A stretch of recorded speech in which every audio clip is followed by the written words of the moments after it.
Meet Julie. Julie's a hotshot with a master's in engineering from Caltech and an MBA from Johns Hopkins.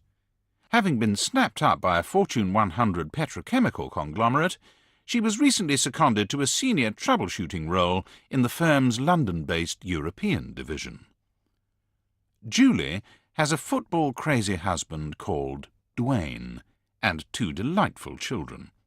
It's 3 months into the assignment, and Julie's adapting quickly to life in the UK. She's learned lots about our quaint English customs. She already knows what a bailiff does, for example. She found out when Dwayne started ranting down the phone at her one day that he couldn't watch the Super Bowl as the bailiffs on the doorstep wanted to take the TV away for non-payment of council tax, they said, whatever the heck that was. Bursar is another, because it was the bursar at her son's new school who had so very politely refused to admit the boy on his first day because the fees appear regrettably to have gone astray, don't you know.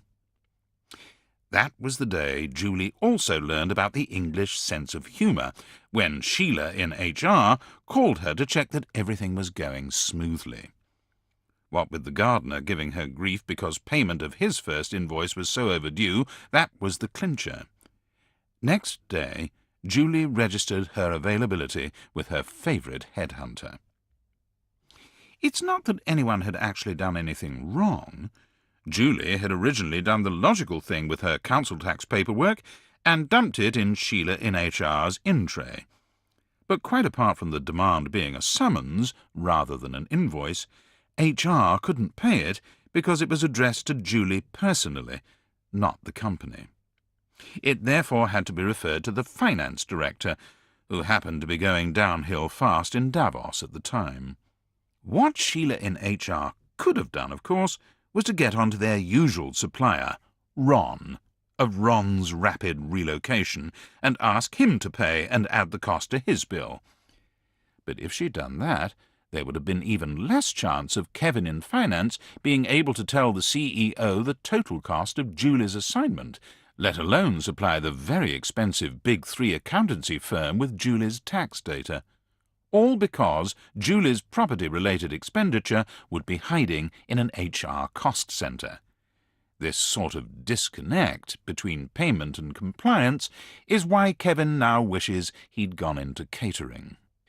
The same goes for suppliers who invoice for services to several employees with each item allocated to a different cost centre, so if any one item is difficult to validate or trace, a Big Mac for one of the drivers, in Rapid Ron's case, all the other payments are delayed.